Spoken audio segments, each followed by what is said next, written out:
How are you? Welcome to, one of your many homes, Music City, to Nashville, Tennessee. Oh my gosh. Let me tell you what you're getting. You're getting someone who just rode 18 hours in a car with two screaming cats the whole time. Got a black eye from moving, which I've managed to cover up, and running on a few hours of sleep. It's Amazing. reality, baby. But you're here. You're here in a beautiful porch in Nashville somewhere. And Libby, this goes with the theme because one of the things that we've loved about you, like in research and everything, is like your grit. You are like such a badass, Libby. You're like a music industry hero. Like we're so honored to have you on the show. Oh, thank you so much. That's very flattering. I feel a lot of grit right now. A lot of grit going on. your eye is exercising some grit. Yeah. I know. I was just telling my dude, I was like, yeah, I'm gonna go out and do this podcast now. He's like, really? You want to maybe just put a little more makeup on right there? Yeah, no, but you know what? You look great. You look great, Livy. And but yeah, look, obviously, let's start. We're super excited. Wildwood Revival, a really special festival, and we're gonna get to the nitty gritty here, because it's very different than any other festival, really, like in the world. I don't think there's anything like it. But let me start like a movie that begins with like the plot twist, because last year there was a cancellation, Mhm. last minute cancellation. We were gonna cover it, and unfortunately, it didn't pan out. Must have Right. been a rough decision, like because you were at the lead of that decision.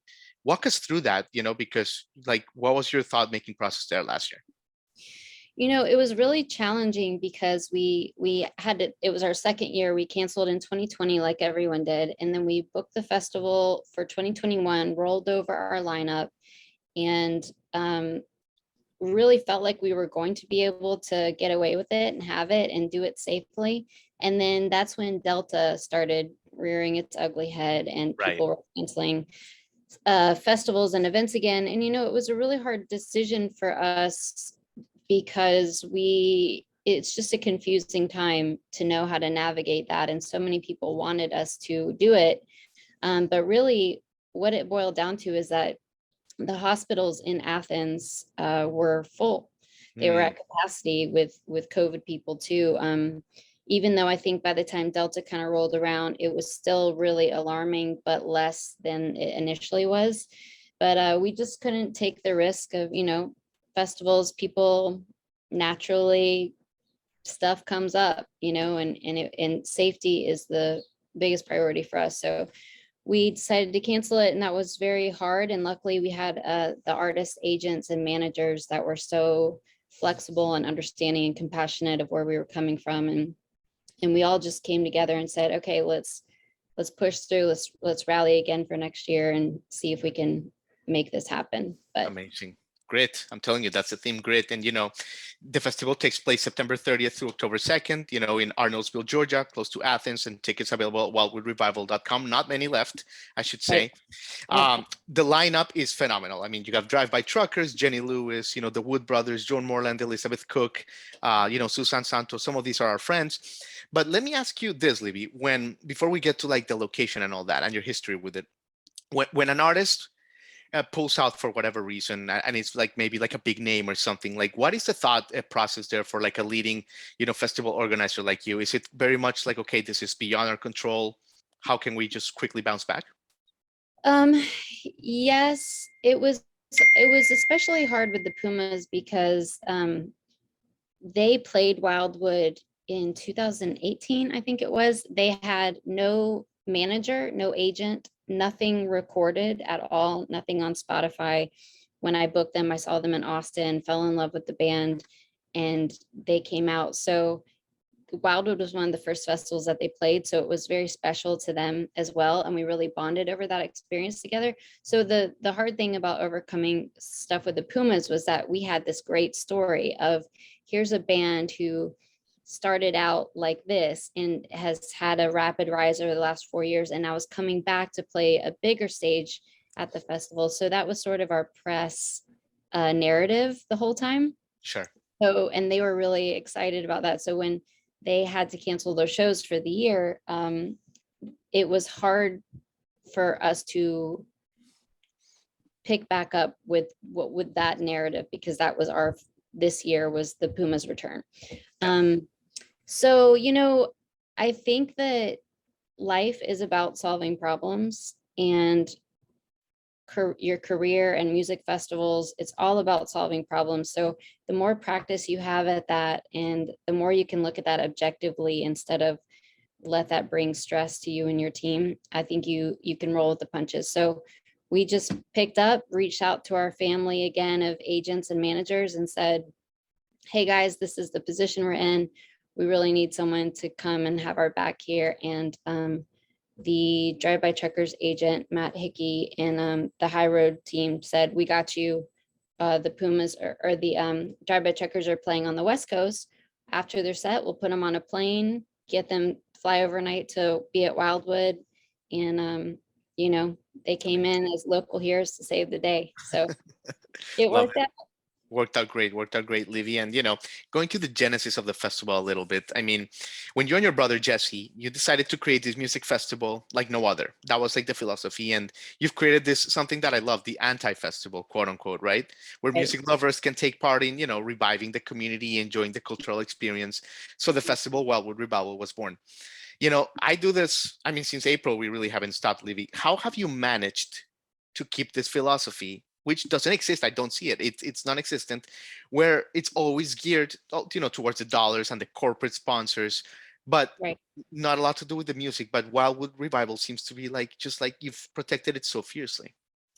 I think that the first word that comes to mind is just sacrifice, and having priorities. So for us, we leave money on the table by having our alcohol pricing lower and our ticket prices lower and offering free water instead of selling water.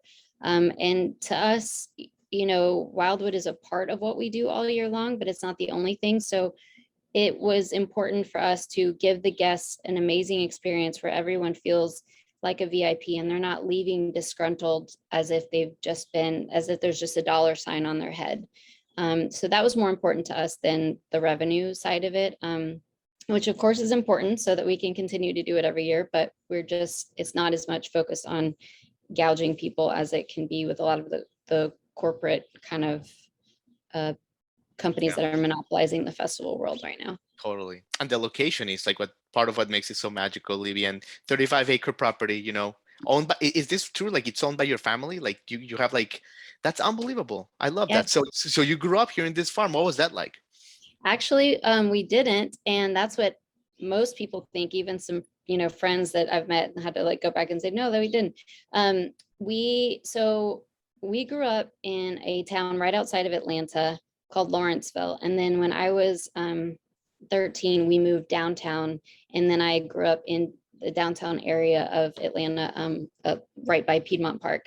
Hmm. And our mother is this amazing entrepreneur. She's truly like the American dream, came from nothing, had nothing, built a special event company, um, which now she owns 6 special event venues that are mostly historic homes like the farm, and does about 600 weddings a year out of them, Hmm. has the floral side, a catering side.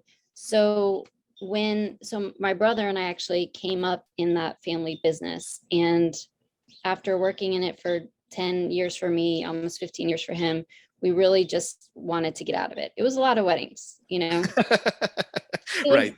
I couldn't hear a wedding band sing like YMCA on the dance floor. You started seeing the same couples getting divorced again, second, third Yes, marriages. It's like, okay, it's been too exactly. long. Exactly. But they come back with different people, Right. the next time. And I'm like, oh yeah, okay. Yeah. So we wanted to find a location to do a festival and to have a farm to grow some product for the catering company. So we found this farm, I think 12 years ago, Hmm. and it was not in really great shape. And we came in and bought it and started running it as a special event venue. So right now there's about 30 weddings a year that happen there. A lot of them are actually higher end people that come there and get married. The creators of Bob's Burgers got married there a few Cool. years ago, which was fun because like John Hamm was there and all these people. I was peeking around bushes like, oh my gosh.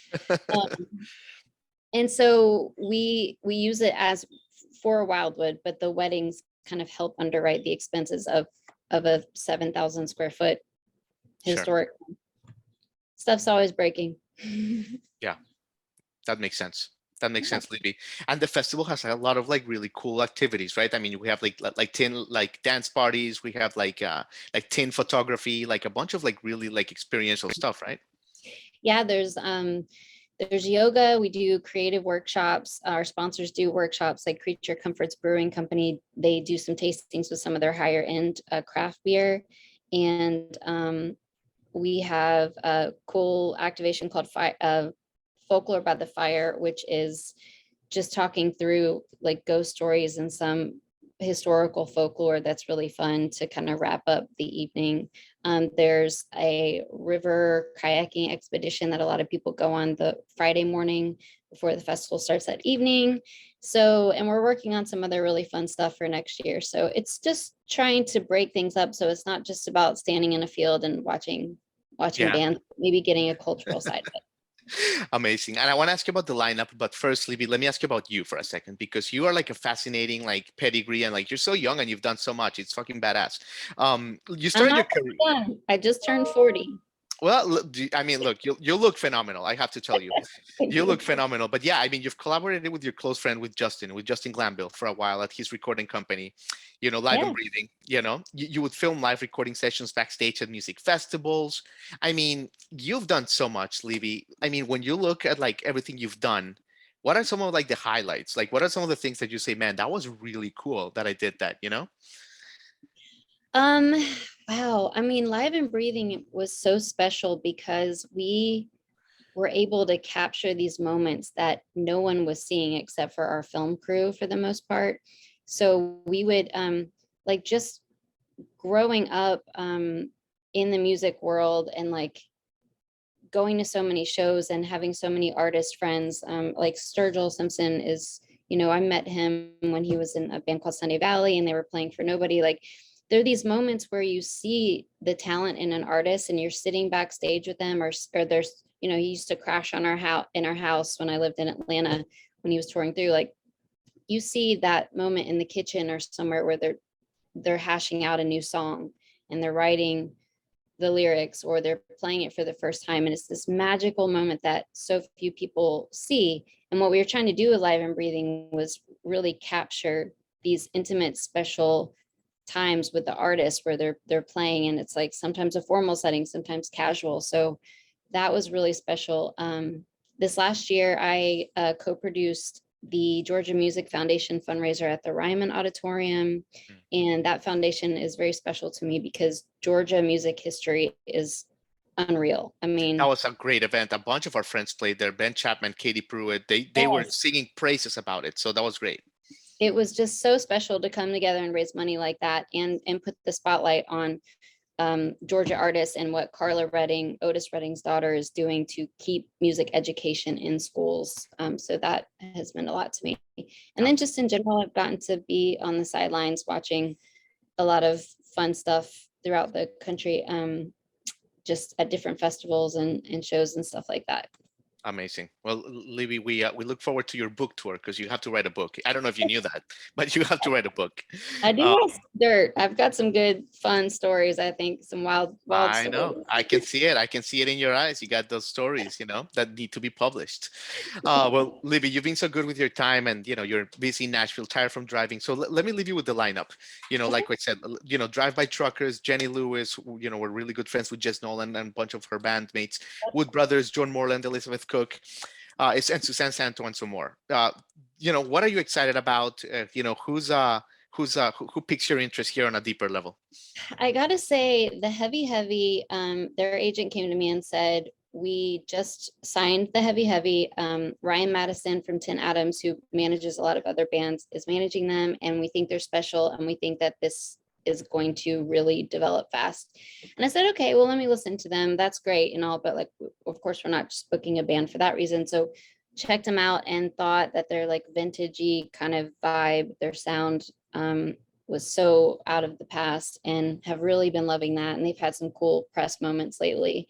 But for me, unexpectedly, getting the Drive By Truckers means a lot to us just because of their Athens history, and we're such huge fans. And um, they bring this energy where they have this unique ability to shift things from political things that you're really passionate about and talking about to just really fun songs that you're just arm around your friend and, you know, drinking a beer and having a great time. So that's been years in the making because their tour schedule and our fest has conflicted a lot. So that I'm really excited about that. Perfect. So it worked out great.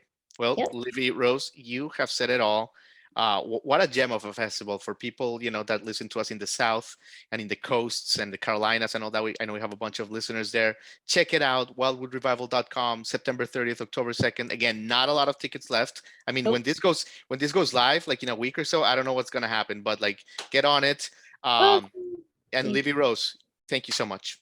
Appreciate you so much. I look forward Absolutely. to connecting with you again. Come out and Absolutely. see us. Take care. All right, you too. Bye.